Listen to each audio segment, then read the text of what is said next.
켈프 레이어 제로 해킹 사태.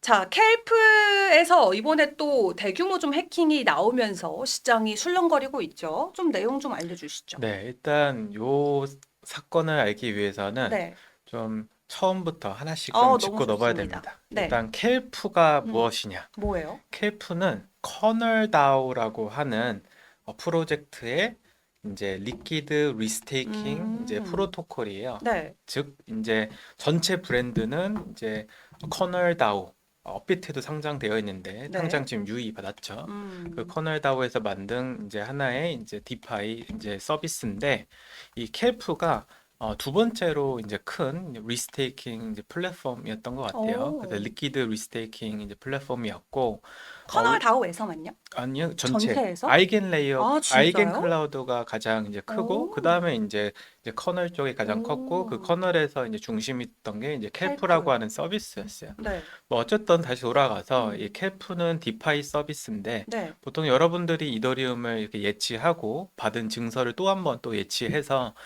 그 어떤 수익률을 극대화하는 전략을 보통 많이 했었었는데 음, 그거를 이제 중개해주는 하나의 플랫폼이라 보시면 돼요. 음, 대형 플랫폼이 이제 소위 말해서 이제 해킹을 당한 겁니다. 이제 네. 해킹이라고 하면 종류가 되게 많아요. 예를 들어서 음, 묶여 있는 자금을 털어가든지 아니면 없는 토큰을 만들어서 이렇게 가져가든지 뭐 수많은 케이스가 있는데 네. 이번 사태는 조금 굉장히 특이합니다. 왜요? 왜 특이하냐면 음, 이 켈프라고 하는 서비스가 음, 이더리움 위에서 서비스를 제공하기도 했고 아니면 다른 네트워크에서도 서비스를 제공하기도 했습니다. 우리가 이걸 흔히 멀티체인 전략이라고 하잖아요. 이더리움 외에 다른 네트워크에서도 이제 사용할 수 있게끔 만들어 놨었습니다. 음, 그거를 이제 하기 위해서는 중간에 브릿지 네. 다리가 하나 필요했었죠.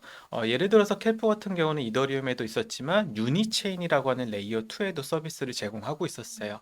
그러면 유니체인에서 만약에 켈프 서비스를 이제 사용하던 사람들이 이 브릿지라는 걸 통해서 이제 네. 켈프로 이렇게 넘어올 수도 있는 거고 양방향 이렇게 어떻게 보면 이용을 할 수 있는 거죠. 흔히 말해서 브릿지다 보니까 다리잖아요. 네. 결국에는 서로 다른 이 대륙을 넘어가는 게 다리의 역할이니까 이 블록체인 네트워크에서도 뭐 똑같은 컨셉으로 생각하시면 됩니다. 근데 이번 사태의 좀 재밌는 점, 재밌다고 하면 좀 그렇지만 네. 좀 봐야 되는 점은 뭐냐면 유니체인 레이어 2에서 이제 이더리움으로 연결되는 이 브릿지가 흔히 말해서 이 해킹 당한 거예요. 어, 보통 이 어떤 브릿지의 간단한 원리는 한 곳에서 자금이 넘어올 때, 그 출발하는 그 지점에서 네. 이제 자금을 묶고, 자금을 동결시키고, 그 다음에 넘어오는 목적지의 이제 네트워크에서 만약 묶인 게 확인된다면, 이제, 그 새로운 어떤 그 묶인 만큼의 어떤 그러니까 묶인 만큼의 토큰을 이렇게 발행해 주는 컨셉으로 되어 있거든요. 음, 근데 이번 어떤 사태는 유니체인과 이더리움 연결해주는 브릿지가 해킹당한 거니까 유니체인에서 이제 자금이 뭐 예를 들어서 100원이 묶여 있다. 그러니까 이더리움 위에서 그 100원과 가치가 똑같은 거를 발행해 달라 이렇게 네. 요청을 보통 하면 중간에 이제 검증자가 검증해서 음, 진짜 묶여 있네 확인하고 이렇게 발행을 해준단 말이죠. 음. 근데 이번에 이제 해커가 요거를 장난친 거예요. 요거를 어, 이 중간에서 이제 소통해주는 이제 네. RPC들 소통해주는 그 노드들을 이제 해킹을 다 해가지고 음, 교묘하게 해킹을 해갖고 유니체인에서 자금이 한 뭐 3억 달러 정도 묶여 있다라고 통신을 보낸 거죠. 그러면 이제 이더리움에 있는 이제 검증자가 네. 진짜 3억 달러 정도가 묶여 있네?라고 하고 이더리움에서 RL 이스를 이제 발행해 준 거예요. 음, 예. 그러다 보니까 묶이지 않은 자금이 어떻게 보면 발행된 거죠. 그러니까 네. 없던 자금이 이제 갑자기 어, 그 이더리움에 생겨버린 거예요. 그래서 그 규모가 이제 2억 9천만 달러, 그 3억 달러 네. 정도 되는 이제 규모였고, 그래서 RS 이더리움이 음, 이제 이더리움 쪽에 이제 발행이 된 겁니다. 근데 이제 해커는 자기네들이 이제 그냥 만들어낸 음, 이 RL 그 RS 이더리움을 네. 갖고 어디로 이동했었냐면 바로 이제 에이브라고 하는 이제 아, 대출 프로토콜로 이동한 거죠. 네. 그래서 자기네들이 그냥 담보 안 맡기고 그냥 음, 발행한 그냥 어떻게 보면 가짜 이제 토큰을 음. 이제 에이브에다가 이제 담보로 맡기고 이제 이더리움을 이제 가져간 이제 사태라고 보시면 될 것 같아요. 어허. 그래서 사실 켈프가 사실 해킹이 당했지만 네. 사실 이 해킹 속에는 레이어 제로의 어떻게 보면 그 문제도 있었던 거고 또 음, 이 피해가 고스란히 이제 이더리움에서 가장 큰 대출 서비스를 제공하는 에이브한테도 피해를 입힌 거죠. 네. 그래서 지금 이게 굉장히 복잡한 하나의 케이스가 된 것 같아요. 그러네요. 좀 단순하게 좀 하나의 체인을 탁 털었다라는 느낌보다도 굉장히 좀 교모하게 해서 좀 되게 고도화된 그런 좀 해킹의 수법이었던 것 같은데 이번 해킹의 또 배후가 지금 확인이 됐나요? 네, 이제 아니면 북한의 소행이다라고 다시 한번? 지금 아, 전문가들이 입을 모으고 있습니다. 네. 그래서 최근에 드리프트라고 하는 이제 솔라나의 이제 퍼프덱스죠. 이제 선물 거래소가 대규모 해킹을 당했었잖아요. 음, 그것도 사실 북한의 소행이라 이렇게 전문가들이 입을 모았는데 네. 이번 켈프 사건도 이제 북한 소행이다라고 음. 얘기를 하고 있습니다. 아니, 조금 무슨 일만 있으면 사실 다 북한 소행으로 지금 나오고 있는 상황이라 혹시나 했지만 좀 역시나인 상황인 것 같고, 저번에 그 드리프트 사태도 되게 자세하게 설명을 주셨었잖아요. 진짜 사람들이 예상하지도 좀 못했던 수법을 통해서 지금 계속해서 엄청난 좀 해킹의 좀 작전들을 북한이 펼쳐내고 있는 것 같습니다. 지금 레이어 제로부터 해서 아베까지 좀 피해가 막대하다 말씀을 주셨는데 이런 자금들은 그러면 이제 한번 시장에서 빠져나갔기 때문에 우리가 회수하거나 이제 그럴 수는 없는 거죠. 그쵸. 이제 이더리움 네트워크의 장점이자 단점은 네. 관리 주체가 없잖아요. 그러다 음, 보니까 해킹을 당해서 이제 해커의 어떤 자금 동결을 할 수 없는 네. 사실 상태이고 보통 이런 자금들은 이제 여러 가지 루트로 자금 세탁해서 이제 빠져나가는 게 이제 일반적이죠. 그래서 음, 이번 사태가 좀 우리한테 안겨준 이 메시지는 뭐냐? 바로 네. 탈중앙화가 굉장히 이제 중요하다. 근데 음, 탈중앙화보다는 이제 여러 명의 여러 가지 그러니까 여러 명의 검증자를 둬야 된다라는 음, 게 사실 교훈인 것 같아요. 이게 탈중앙화 이런 걸 다 차차 하고서 네. 왜냐면 이제 사실 레이어 제로는 음, 사실 그 크로스 메시징 프로토콜이잖아요. 흔히 우리가 브릿지라고 단순하게 부르지만 네. 어떤 다른 네트워크로 자산을 옮길 수 있게 이제 도와주는 인프라인데 이 여기는 사실 사용하는 사람들이 음, 검증자를 몇 명으로 둘지를 설정할 수가 있어요. 한 명부터 어, 여러 명까지. 근데 이제 KF 쪽에서는 한 명을 선택을 했던 것일 뿐이고, 근데 이런 어떤 취약점 때문에 네. 거의 뭐 3억 달러에 달하는 자금이 아, 해킹 당했으니까 사실 굉장히 안타깝죠. 예, 음, 켈프 쪽에서도 너무 안일하게 이걸 생각했던 것 같고 레이어 네. 제로에서도 한 명을 이제 검증자로 두는 게 위험한 건지를 이제 알았음에도 불구하고 네.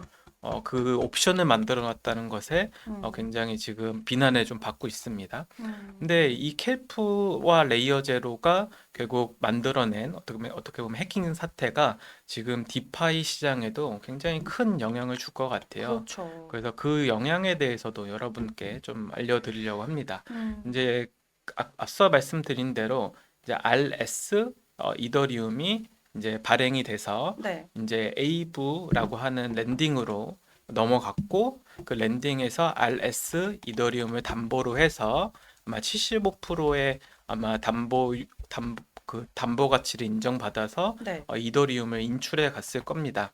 이때 이제 벌어진 현상은 뭐냐면 사람들이 불안해 하잖아요. 음, 그러다 보니까 뱅크런이 일어났어요. 그래서 에이브를 사용하던 사용자들이 자신들이 맡겨놓은 스테이킹 해놓은 음, 이더리움을 가져가려고 음. 이 줄을 쓰다 보니까 지금 현재 인출이 안 되고 있어요. 왜 그러냐면 이 바구니 안에 이제 이더리움이 이렇게 담겨져 있었잖아요. 네. 근데 기존까지만 하더라도 일부는 대출로 나갔었겠죠. 오. 그러면 또 일부는 유동성으로 활용이 됐었고, 근데 남아있는 유동성은 전부 다 뱅크런 때문에 이미 사람들이 빠져나왔습니다. 근데 아직 빠져나가지 못한 자금도 이제 존재를 하는 거죠. 그래서 이 사람들이 지금 어떤 것을 하고 있냐면 네. 이러다가 에이브가 망하면 어, 자기 이더리움이 전부 다 손실을 보니까 네. 차라리 담보를 맡기고 스테이블 코인을 빼자라고 지금 사람들이 음, 그 레버리지를 활용하고 있어요. 근데 이게 굉장히 큰 문제가 뭐냐면 네. 기존에 이더리움을 예치했던 사람들은 그냥 3%에서 4% 사이에 이자를 수취하기 위해서 이더리움을 제공했던 거예요. 그게 이제 이게 랩핑된 이더리움인데 음, 다시 그냥 이더리움이라고 그냥 표현하고 네. 그래서 이자를 받기 위해서 사실 예치해 놓은 사람들인데 이게 다시 빼내질 못하니까 음, 이걸 우회적으로 빼내기 위해서 자신들이 갖고 있는 이더리움을 담보해서 스테이블 코인을 차입하고 있는 거죠. 그래서 단순 스테이킹 그 투자자들이 네. 레버리지 투자자로 지금 그러네. 변하고 있고 네. 지금 사람들이 하도 많이 이 스테이블 코인을 이제 빼가다 보니까 이제 이용률이 이제 다 100%에 찼어요. 어, 그래서 이게 그러면 시사하는 바는 뭐냐면 어 갑자기 사람들이 많은 양의 이제 차입을 하다 보면은 음, 이자율이 높아져요. 그래서 만약 이더리움의 가격이 아마 지금 가격보다 20% 정도 하락한다고 하면 네. 대규모 청산이 일어날 겁니다. 왜냐면 에이브의 원리 자체가 결국 담보 가치가 일정 수준 밑으로 내려가게 되면 결국 시장에서 이더리움을 투매해서 자산 어떻게 보면 빌려준 사람들의 자산을 보호하는 메커니즘으로 되어 있기 때문에 네. 지금 가격의 20%만 음, 하락하더라도 사실 대규모 청산이 일어나서 이더리움의 가격을 꽤 많이 끌고 내려올 수 안 돼. 있거든요. 그리고 사실 이 가격이 20% 내려가지 않아도 네. 이게 시간이 지속되면은 어, 청산당할 수 있습니다. 왜냐하면 이자가 굉장히 높아지고 있어요. 음, 그래서 이자가 너무 높아지고 있기 때문에 결국 시간이 끌리면 끌릴수록 그 이더리움 가격이 내려가면 내려갈수록 이 네. 청산 위험은 더 커지는 거죠. 오, 그래서 우리가 한번 몇 년 전에 이게 사실 종종 있는 일이에요. 네. 21년도만 하더라도 이더리움이 하루 만에 10%에서 20% 사이 떨어진 적이 있었거든요. 네.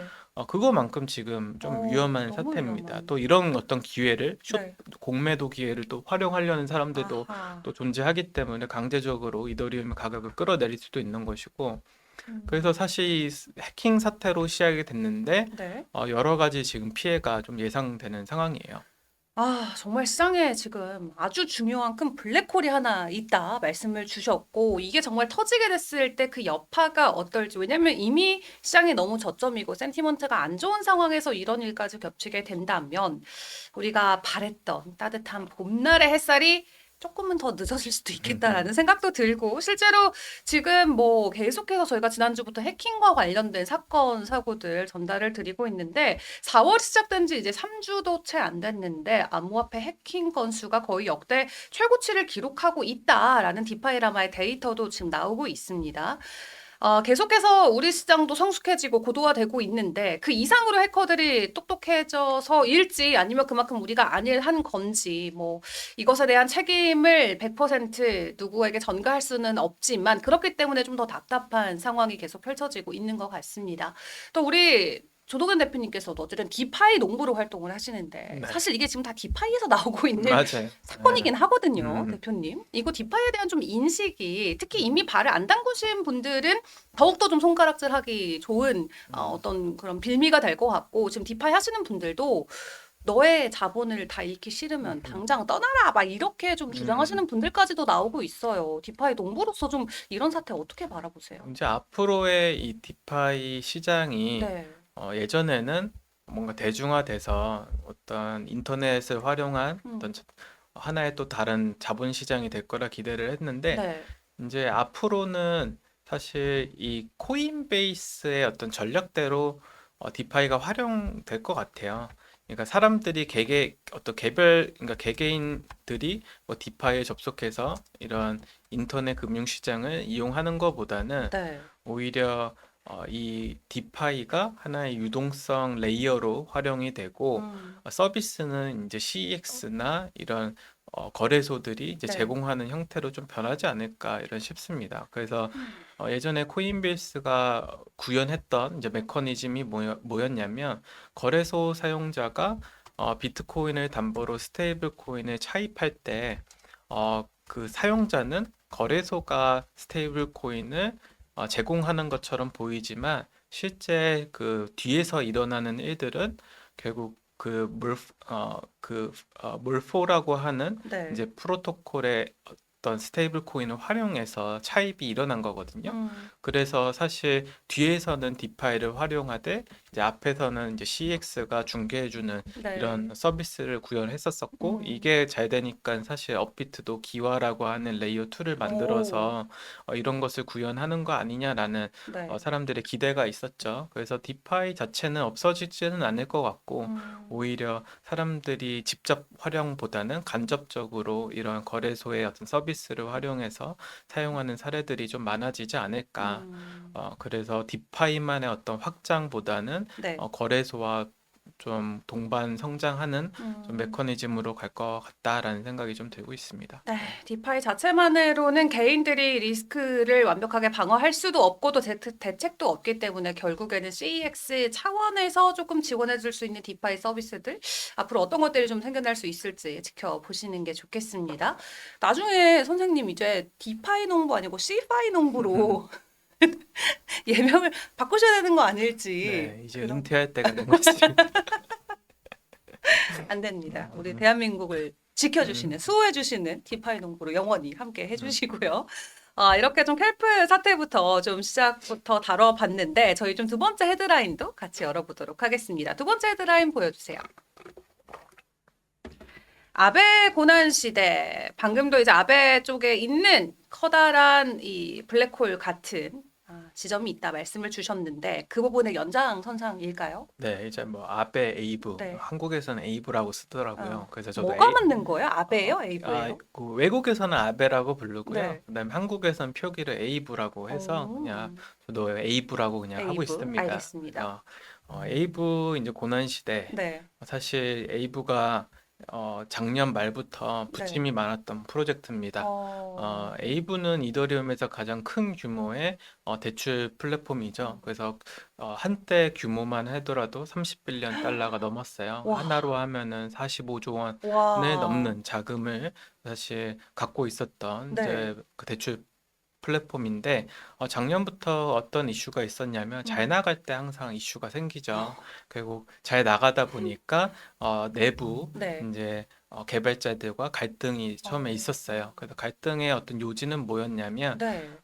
이제 아베는 두 가지로 나눠져 있어요. 이제 아베 개발사와 그다음에 아베 다오가 있습니다. 음, 다오는 이제 거버넌스를 통과시켜주는 역할을 하고 그다음에 아베 랩스 즉 개발사는 이제 아베를 영업하고 이런 음, 기술 개발하는 어떤 로드맵을 짜고 이런 역할을 했었단 말이죠. 그래서 우리가 흔히 이제 아베 파운더라고 부르는 분은 이제 네. 개발자 회사에 들어가 있었던 거죠. 근데 거기서 굉장히 이제 수익의 일부를 자기네 개발사가 가져가겠다라고 이제 제안을 올리면서 갈등이 시작되게 했어요. 그래서 어, 모든 이제 권한 자체를 이제 다오에 넘겨라라고 하는 목소리와 이제 개발사가 일부 갖고 있겠다라고 하는 이런 문제가 있었고 결국에는 어떻게 됐냐? 이 네. 갈등 때문에 많은 사람들이 지금 이탈을 했습니다. 그래서 어, 실질적으로 작년 말부터 가격이 하락하기 시작했죠. 그래서 한때는 거의 200불에서 300불 위에 있었던 이제 에이브 가격이 네. 지금 현재 90불인데 어, 이제 그 사건이 일어났을 때 이제 한 100불 정도 이제 떨어졌던 거죠. 음, 100불대로. 그러고 나서 이제 에이브의 또 외주를 이제 받았던 이제 두 개의 이제 개발사가 또 이탈하기 시작합니다. 아, 하나는 이제 카오스 랩스라고 해서 이제 네. 리스크 매니징을 했었던 이제 개발사고 다른 하나는 이제 에이브의 V3 지금 어떻게 보면 수년간 여러분들께 대출을 해줬던 그 서비스를 만들었던 개발사예요. 그 네. 개발사들이 이제 에이브 그 내부 갈등으로 음, 인해서 이탈이 됐고 지금의 에이브 자체는 음, 이제 에이브 랩스 하나 이제 남아 있는 상태인 거죠. 그래서 사실 작년 말부터 이제 올해 그 초까지 네. 계속적으로 에이브는 좀 굉장히 부침이 많았던 상황이었는데 여기에 이제 레이어 제로와 이제 켈프 사건이 이제 터지면서 정말 힘들어지게 이제 된 거죠. 그래서 에이브는 지금 현재 다른 거보다 이 악성 부채를 이제 안게 됐습니다. 네. 그래서 부실 채권이라고 보통 하죠. 왜냐면 없던 이더리움을 이제 맡기고 진짜 이더리움을 빼내갔기 때문에 해커가 결국 그만큼 이제 부실 채권이 이제 에이브가 이제 안게 된 거고 이 부실 채권의 규모 자체가 이제 거의 3억 달러 가까이 되는 거잖아요. 2억 9천만 달러니까. 네. 그래서 굉장히 큰 금액입니다. 하나로 하면 한 4천억 정도 되는 규모인데 네. 이거를 지금 현재 에이브가 해결해야 되는 지금 그러게요. 상황에 이제 놓인 거죠. 그래서 사실 이 부실 채권을 안고 있는 문제 그리고 사람들의 어떤 신뢰가 깨진 문제가 지금 생긴 겁니다. 네. 왜냐하면 이제 에이브 자체에서 이 에이브의 이제 잘못은 뭐냐면 이 RS 이 이더리움을 담보로 잡을 수 있게 설정해뒀던 게 문제예요. 왜냐하면 대출 플랫폼의 가장 중요한 거는 담보 자산 관리가 굉장히 중요합니다. 네. 그래서 우량 자산들을 담보로 활용할 수 있게 관리를 했어야 되는데 이거를 좀 등한시한 거 아니냐. 어떻게 보면 그 한 명의 검증자가 이 어떤 이 브릿지를 운영하고 있는 것을 에이브는 알았을 텐데 네. 그런 위험을 감안하지 않고 아. 가장 큰 이 대출 서비스를 제공하는 곳이 담보 자산을 이제 올바르게 체크 못했던 게 사실 에이브의 신뢰를 이제 낮췄던 것이고 이 신뢰가 낮아지니까 사실 뱅크런이 일어난 거잖아요.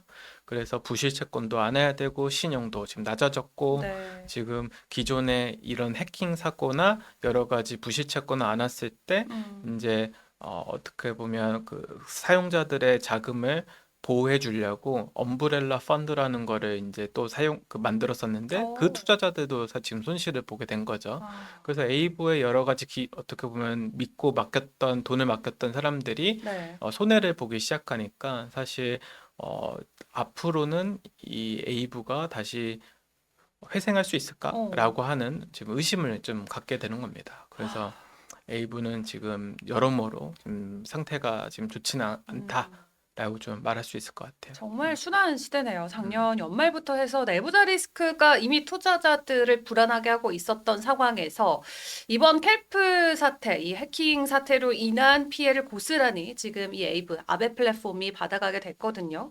전체 시총 같은 경우는 1.4빌 정도이기는 한데 원화 기준으로 이 4천억 원 정도 되는 이 물량을 과연 어떻게 좀 해결을 해 나갈지가 정말 중요한 관건이 될 것 같기는 합니다. 다만 작년부터 해서 좀 쭉 이어져 오던 이 심리 자체가 커뮤니티 안에서 어떻게 좀 회생이 될지가 굉장히 중요할 것 같은데, 선생님께서 그럼 보시기에 지금 이 상황, 아베가 헤쳐나갈 수 있을 정도의 위기라고 보십니까? 아니면 이렇게 이제 우리는 또 아베를 기억 속 저편으로 보내줘야 되는 걸까요?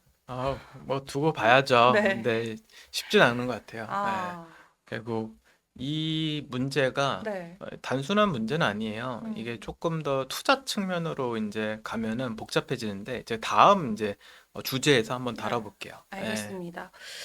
이렇게 좀 디파이 쪽에 대한 주요 이슈들 다루고 있는 가운데 그동안 디파이 대출 플랫폼에서 가장 큰 규모를 자랑해왔던 아베가 얼마나 지금 위기 상황에 놓여 있는지 어떻게 흔들리고 있는지 좀 이야기를 나눠봤습니다. 이런 대출 플랫폼들 디파이 쪽에 좀 거대 조금 하나의 조금 양대 산맥처럼 이름을 올리고 있었던 곳들이 하나 둘 흔들리면서 그에 대한 좀 반대 수혜를 또 하이퍼리퀴드가 받아간다 좀 이런 평가도 있더라고요. 결국 최고 강자 이제 하이프로 가야 되는 건가요? 하이프도 지금 상태가 안 좋습니다. 안 좋아요? 왜냐면 디파이의 네. 뭔가 센티먼트가 깨져서 네. 하이프도 이탈하는 사람들이 많아지고 그래요? 다음 주제에 네. 지금 무슨 일이 벌어지고 있는지를 좀 어. 한번 설명드릴게요. 알겠습니다. 지금 디파이 쪽은 어쨌든 쉽지 않은 상황이다. 최종적으로 정리를 주셨는데 다음 또 주제를 통해서 우리가 좀 체크를 해봐야 될 것 같고 세 번째 헤드라인 보여주세요. 넥스트는 짧고 간결합니다. 다음 주자는 누가 될 것인가? 지금 앞에서도 그 다음 주자 때 말씀드리겠다라고 여러 번 언급을 주셨는데 넥스트는 이 짧은 헤드라인에 또 어떤 인사이트가 숨어 있나요? 네, 일단 이 앞서 이제 설명드린 거는 이제 네. 해킹에 대한 전반적인 어떤 그 설명, 그 음. 다음에 이거에 대한 이제 피해 규모, 그쵸. 그 다음에 이에 따른 사람들의 어떤 행동, 어떤 해킹 이후에 이제 네. 따른 이제 투자자들의 행동 이런 것들을 말씀드렸는데 음. 사실 이 A부에서 지금 굉장히 큰 변화가 일어나고 있어요. 음. 앞서 말씀드린 대로 이제 자금을 인출할 수 없으니까 네. 그냥 담보를 이더리움의 담보를 맡기고 스테이블 코인으로 지금 엑싯을 하고 있는 상태고 만약에 이더리움이 조금만 떨어지더라도 대규모 연쇄 청산이 일어날 수 있는 사태다라고 정리를 들었잖아요. 여기서 우리가 좀 봐야 될 건 뭐냐면 고래들의 지금 발이 묶였다는 게 이 투자 어. 시장에는 굉장히 큰 악재입니다. 예, 이 에이브를 활용하는 사람들은 대부분 이더리움을 큰 규모 운용하고 있는 기관뿐만 아니라 개인들이었어요. 네. 그래서 이 분들이 결국 시장에서 어떤 새로운 기술이 나왔을 때 매수하는 또 주체이기도 했거든요. 뭐 저스틴 선을 포함해서 수많은 이제 이더리움 고래들이 사실 이 알트코인 시장을 어떻게 보면 이끌어갔다고 해도 그쵸. 좀 과언이 아닙니다. 네. 근데 시장 A부에 대규모 이더리움이 묶이고 음. 적어도 손실이 20% 이상 이제 보게 되는 상황에 처했으니까 시장의 유동성이 더 없어지는 거예요. 음. 이게 마치 FTX가 이제 거래소 파산했을 때와 또 비슷한 효과입니다.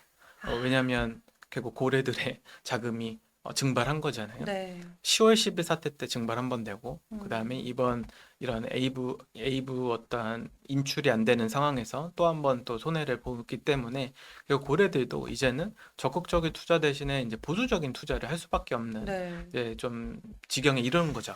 이렇게 되면 시장의 유동성이 말라서 투자 시장에는 굉장히 큰 악재라고 생각을 해요. 음. 예, 그래서 사실 수많은 지금 디파이에서도 자금 인출이 지금 되는 상황입니다. 네. 앞서 이제 하이퍼리퀴드 말씀드렸는데 이 사태 터지자마자 음. 하이퍼리퀴드의 투자자들이 갑자기 대규모 이탈하기 시작했어요. 오. 토큰을 이제 매도하기 시작한 거죠. 네. 근데 그 이유는 뭐냐면 불안감 때문이에요. 음. 결국 이 사태가 단지 그냥 하나의 해프닝이 아니라 시장의 유동성이 얇아지는 굉장히 중요한 이벤트 같다. 그래서 하락장이 더 지속이 되겠구나. 음. 기존까지만 하더라도 하이퍼리퀴드는 이제 거래량이 많아서 네. 수익이 높은 수익으로 대규모 또 바이백을 해주니까 그쵸. 좀 일정 부분 가격을 유지할 수 있겠구나라는 기대감 때문에 사람들이 많이 샀던 건데 지금 이제 이렇게 센티먼트가 나빠지다 보니까 이거 하락장 길어지면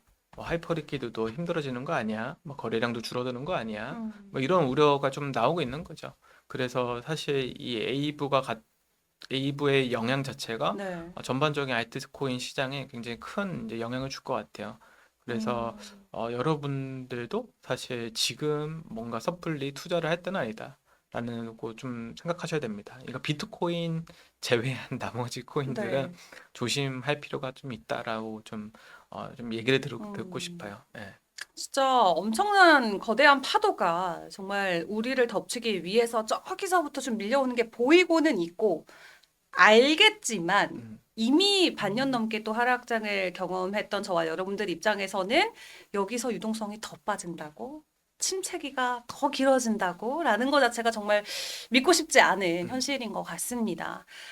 이더리움이든 뭐 어느 쪽에서든 보통 코인 시장에 FTX 때도 그랬고 테라 루나 때도 그랬고 좀 큰 규모의 뭔가 사건 사고가 있을 때 시장에서는 늘 약간 소방수 역할을 좀 해주는 분들이 좀 하나둘씩 등장하긴 했거든요. 왜냐하면 우리가 내부적으로 서로 돕고 상생하지 않으면 말 그대로 좀 완벽하게 좀 전멸될 수 있는 시장이기 때문에 그럴 때마다 늘 구원자가 좀 한 명씩 있었던 것 같은데 이번에 누가 좀 총대를 딱 메고 음. 그거 내가 해결해 주지.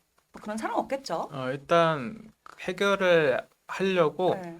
품앗이를 좀 하고 있어요. 오. 그래서 지금 그 LDO, 그러니까 제 이름이 갑자기 생각이 안 나요. 라이도. 라이도. 네. 라이도에서도 이제 긴급 지원을 해서 오. 이제 에이브에 묶여 있는 이더리움을 네. 엑시트해주기 위한 지금 노력을 하고 있고 몇몇의 지금 디파이들이 네. 그리고 플로이드 같은 경우도 이제 묶여 있는 자금을 뭐 손실을 좀 보더라도 엑시스할 수 있는 구조를 만들어주고 있어요. 네. 그래서 대규모 이제 연쇄 청산이 일어나기 전에 음. 문제를 좀 해결하려는 조짐은 보이고요. 그래도 이제 나쁜 좀 부정적인 얘기를 좀 드렸으니까 좀 긍정적인 얘기 우리가 이제 투자자로서 네. 기회라고 좀 그 생각을 조금 확장할 수 있는 좀 얘기를 좀 해드리면 네. 에이브가 이더리움의 가장 큰 랜딩이었잖아요. 음. 근데 이 시장은 없어지진 않을 겁니다. 그럼 누군가 그럼 차지하겠죠. 그럼 그게 아. 누가 될 것이냐를 한번 고민할 시기인 것 같아요. 그러네요. 예. 결국 에이브가 망하면 다른 곳에서 이더 맡기고 또 대출할 건데 그럼 그게 누가 될 것이냐. 근데 이거는 스테이블 코인 시장의 크기와 상관없이 네. 이더리움 마켓이 커야 큰 랜딩이어야지만 가능한 겁니다. 이게 무슨 얘기냐면 지금 문제가 모든 이더 고래들이 문제인 거예요. 이더 고래들이 이더 맡기고서 이제 이자를 따박따박 받아갔던 사람들인데 네. 이 사람들이 자금을 옮길 때가 지금 안 보인다는 거죠. 근데 이제 에이브 다음으로 가장 큰 이더리움 마켓을 갖고 있는 곳이 어디예요? 스카이 쪽입니다. 스카이? 스카이 이코시스템, 메이커다오. 예전에 이제 구 오. 메이커다오, 지금은 스카이라고 불리는 이 스카이 이코시스템에 스파크라고 하는 랜딩이 있어요. 즉 메이커다오가 만든 그러니까 스카이 재단이 만든 그냥 하나의 네. 그냥 랜딩 플랫폼이에요. 근데 에이브 다음으로 규모가 컸지만 오. 사실 1등하고 격차가 굉장히 컸었어요. 그 네. 이유는 뭐냐면 에이브에 이더리움 스테이킹 하면은 이자가 높았는데 이 스파크는 그렇게 높지 않거든요. 그래서 사실 사람들의 수요가 많이 없었던 거죠. 근데 이제 1등이 없어지니까 그러면 수혜는 2등으로 갈 수 있는 겁니다. 다만 이제 조금 하나 우리가 지켜봐야 될 건 뭐냐면 이더리움 네트워크에 예치했을 때, 즉 네이티브 스테이킹 했을 때 네. 받을 수 있는 기대 수익률이 한 3% 정도 돼요. 근데 지금 그 스파크에서 제공하는 이율은 2.95 정도 듭니다. 그러니까 네이티브 스테이킹보다 기대 수익률이 낮아요. 그렇기 그러네요. 때문에 고래들이 섣불리 이 스파크라고 하는 곳으로 옮겨가지는 않을 것 같아요. 근데 만약에 이 어떤 대출 수요, 스테이블 코인을 대출해가는 수요가 급증해서 이더리움 스테이킹 한 사람들한테 더 높은 수익률을 제공한다면 네. 고래들이 다음 어떤 차선책으로 스파크라는 거를 한번 생각해 볼 수는 있다는 거죠. 그래서 이 현상이 정말 일어날지를 좀 추적 관찰하는 게 또 기회가 또 될 수 있지 않을까 좀 생각을 좀 하고 있습니다. 결국 아베의 시대가 저물게 되면은 뭐 이대로 이제 이더리움을 예치하는 서비스가 없어질 것은 아니고 제2 주자가 그 1위의 왕관을 쓸 수도 있다. 그게 바로 메이커다오의 스카이 그룹이 될 텐데 기존에 있는 네이티브 이더리움 스테이킹보다도 이자율이 조금 낮기 때문에 과연 고래들이 그들을 선택해 줄지는 아직은 모르겠다. 그래서 좀 시장을 더 지켜보자 말씀을 주셨습니다. 사실 오늘 또 들었던 내용들이 지금 시장에는 정말 큰 변수로 좀 작용이 될 수 있는 부분들이라 이거를 아직 국내에도 사실 기사가 뭐 많이 지금 대표님께서 말씀해 주신 것만큼의 인사이트가 담긴 내용들 아직 안 나와 있거든요.